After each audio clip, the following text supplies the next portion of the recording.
नमस्ते दोस्तों, आज हम बात करेंगे पायल का पछतावा सत्य घटना पे। जैसे ही पायल और शिवम उस ठंडी रात में ट्रेन के स्लीपर डब्बे में अपनी भावनाओं के ज्वार में डूबे हुए थे, अचानक ट्रेन की गति धीमी होने लगी।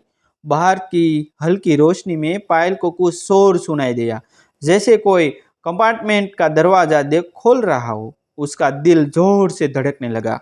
वह तुरंत अपनी भावनाओं से बाहर निकले और शिवम को हल्के से धक्का देकर अलग किया। शिवम भी सूख गया और उसने जल्दी से खुद को संभाला। तभी कंपार्टमेंट का दरवाजा खुला और एक अधेड़ उम्र का व्यक्ति अंदर आया। वह एक सख्त चेहरा लिए साधारण कपड़ों में था और उसके हाथ में एक छोटा सा बैग था। उसने दोनों को देखा और हल्की सी मुस्कान के साथ कहा, नमस्ते, क्या यह डब्बा खाली है?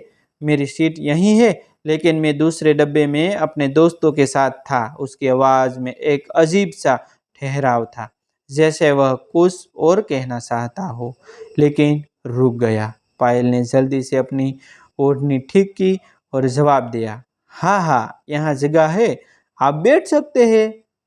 उसकी आवाज़ में हल्की सी घबराहट थी, जो शायद उस अनजान व्यक्ति को भी महसूस हुई। शिवम चुपचाप अपनी सीट पर बैठ गया और खिड़की की ओर देखने लगा, जैसे कुछ हुआ ही न हो। लेकिन उसकी आंखों में एक बेचैनी साफ दिख रही थी। वह व्यक्ति जिसने अपना नाम रमेश बताया, अपनी सीट पर बैठ गया। उसने अपने बैग से एक पानी की बोतल निकाली और एक घूंट लिया। फिर उसने पायल और शिवम की ओर देखकर कहा, रात का सफ़र है, ठंड भी है, खूब है। आप दोनों भाई बहन हैं या रिश्तेदार? उसका सवाल सामान्य था, लेकिन पायल को लगा जैसे उसकी नज़रें उन दोनों को भेद रही है। पायल ने तुरंत जवाब दिया, हाँ, हम रिश्तेदार हैं। मैं अपनी बहन के देवर को साथ ले जा रही हूँ, चंडीगढ़। उसने शिवम की ओर देखा, जो चुपचाप सिर हिलाकर सहमति जता रहा था। रमेश ने हल्के से सिर हिलाया और फिर अपनी किताब निकालकर पढ़ने लगा, लेकिन पायल को लग रहा था कि वह किताब के पीछे से उनकी हर हरकत पर नज़र रख रहा है। कुछ देर तक कंपार्टमेंट में सन्नाटा सा गया। पायल का मन अब पूरी तरह से बदल चुका था। शिवम की हरकतों से जो रोमांच पहले उसे सुकून दे रहा था, अब वह एक अजीब सी अपराध घोष में बदल गया। वह सोचने लगी कि वह क्या कर रही थी। वह कि एक शादीशुदा महिला थी और शिवम उसका रिश्तेदार था। अगर रमेश ने कुछ देख लिया होता तो क्या होता? उसका दिल जोर जोर से धड़क रहा था। शिवम भी अब शांत था। वो बार बार रमेश की ओर देख रहा था, जैसे यह समझने की कोशिश कर रहा हो कि वह वाकई में किताब पढ़ रहा है, यह उनकी ओर ध्यान दे रहा है। तभी रमेश ने अचानक अपनी किताब बंद की और पायल से कहा, मैडम, आप चंडीगढ़ में कहाँ रहती हैं? मैं भी वहीं का हूँ। शायद हम पहले कभी नहीं मिले हैं। आपका चेहरा कुछ जाना पहचाना सा लगता है। पायल के लिए यह सवाल बिजली की तरह गिरा। उसे डर था कि वह कहीं रमेश कोई ऐसा व्यक्ति तो नहीं जो उसे या उसके परिवार को जानता हो। उसने हंसते हुए बात को टालने की कोशिश की, अरे चंडीगढ़ तो बड़ा शहर है, शायद आपने मुझे कहीं देख लिया हो। मैं तो अपने ससुराल जा रही हूँ। लेकिन रमेश की आंखों में एक अजीब सी चमक थी, जैसे ही वह कुछ और जानना चाहता हो। रात गहराने लगी थी और ट्रेन अपनी मंजिल की ओर बढ़ रही थी। रमेश की मौजूदगी ने पायल और शिवम के बीच की उस अनकही केमिस्ट्री को पूरी तरह बदल दिया। पायल अब अपने विचारों में खोई थी। उसे अपनी शादी, अपने पति और अपने कर्तव्यों की याद आ रही थी। दूसरी ओर शिवम की बेचैनी बढ़ती जा रही थी। वह चाहता था कि रमेश वहां से चला जाए ताकि वह फिर से पायल के करीब आ सके, लेकिन रमेश की मौजूदगी ने उसे पूरी तरह रोक दिया था। अचानक अचानक रमेश ने अपनी जेब से एक पुराना फोटो निकाला। और पायल को दिखाते हुए कहा, देखिए, यह मेरी बहन की शादी की तस्वीर है। यह शादी चंडीगढ़ में ही हुई थी कुछ साल पहले। क्या आप इस शादी में थी? मुझे लगता है मैंने आपको वहाँ देखा था। पायल ने फोटो को ध्यान से देखा और उसका चेहरा सफ़ेद पड़ गया। उस फोटो में वह अपने पति के साथ खड़ी थी और पीछे कुछ रिश्तेदार भी थे। यह वही शादी थी जिसमें वह और उसका पति शामिल हुए थे। पायल का दिल जोर जोर से धड़कने लगा। अब सवाल यह था कि क्या रमेश वाकई में कुछ जानता था या यह महज एक संयोग था। क्या पायल और शिवम की इस रात की हरकतों का राज अब खुलने वाला था? और अगर रमेश ने कुछ देखा लिया था तो वह इसका क्या इस्तेमाल करेगा? पायल का चेहरा उस फोटो को देखकर और भी पीला पड़ गया। रमेश की बातों ने उसके मन में एक तूफान खड़ा कर दिया था। वो फोटो जिसमें वह अपने पति के साथ मुस्कुराती हुई खड़ी थी, उसे उसकी शादी, उसके वादों और उसकी जिम्मेदारियों की याद दिला रही थी। रमेश की आंखों में अब भी वही अजीब सी चमक थी जो पायल को असहज कर रही थी। उसने जल्दी से फोटो वापस करते हुए कहा, हाँ, शायद मैं वहाँ थी। चंडीगढ़ में ऐसी शादियों में तो लोग अक्सर मिल रहे ही जाते हैं। उसकी आवाज़ में हल्का सा कांपन था जिसे छिपाने की उसने पूरी कोशिश की। रमेश ने फोटो वापस अपनी जेब में रखा और मुस्कुराते हुए कहा, हाँ, सही कह रही है। वैसे आपका पति तो बहुत अच्छे इंसान लगते हैं। मैंने उनसे उस शादी में थोड़ी बात की थी। वो कोई बिजनेसमैन है ना? पायल का दिल और तेजी से धड़कने लगा।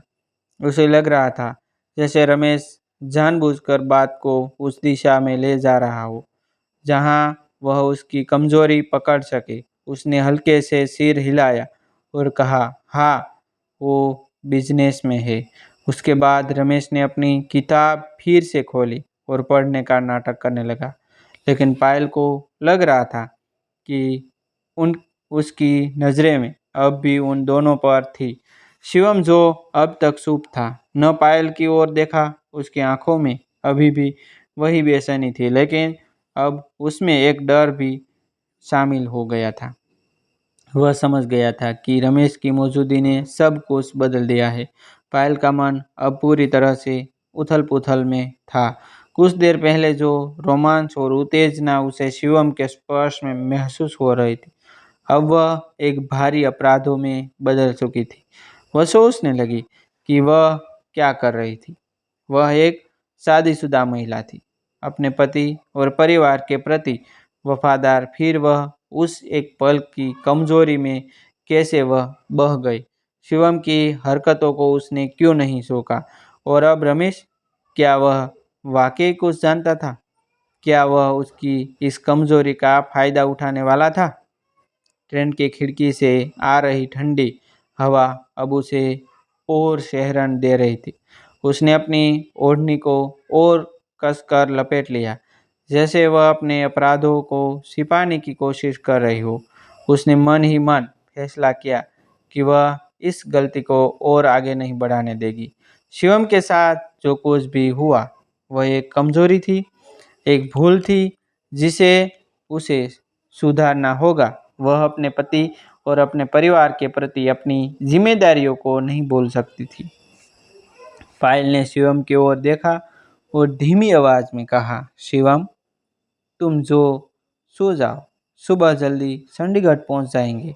उसका लहजा सख्त था, जिसमें एक स्पष्ट संदेश था कि अब वह कोई जोखिम नहीं उठाना चाहती। शिवम ने उसकी आंखों में देखा, लेकिन उसने कुछ नहीं कहा। वह चुपचाप अपनी सीट पर लेट गया, लेकिन उसकी आंखों में अब भी पायल की ओर भी, जैसे वह उसका मूड समझने की कोशिश कर रहा हो। रात और गहरा हो गई थी। रमेश अब सचमुच अपनी किताब में खोया हुआ था, लग रहा था। लेकिन पायल का मन शांत नहीं था। वह बार बार उस फोटो के बारे में सोच रही थी। रमेश का उस शादी में होना, उसके पति से मिलना और अब इस ट्रेन में अचानक सामने आना, यह सब उसे कोई संयोग नहीं लग रहा था। उसे डर था कि अगर रमेश ने कुछ देख लिया था या उसकी हरकतों का अंदाज़ा लग गया लिया था तो वह इसका गलत फायदा उठा सकता था। अचानक रमेश ने अपनी किताब बंद की और पायल की ओर देखते हुए कहा, मैडम, आपकी शादी को कितने साल हो गए? आप तो अभी भी कितनी जुआन और खूबसूरत लगती है। आपका पति बहुत लकी है। उसकी बातों में एक छिपा हुआ तर्ज था जो पायल को साफ महसूस किया हुआ था।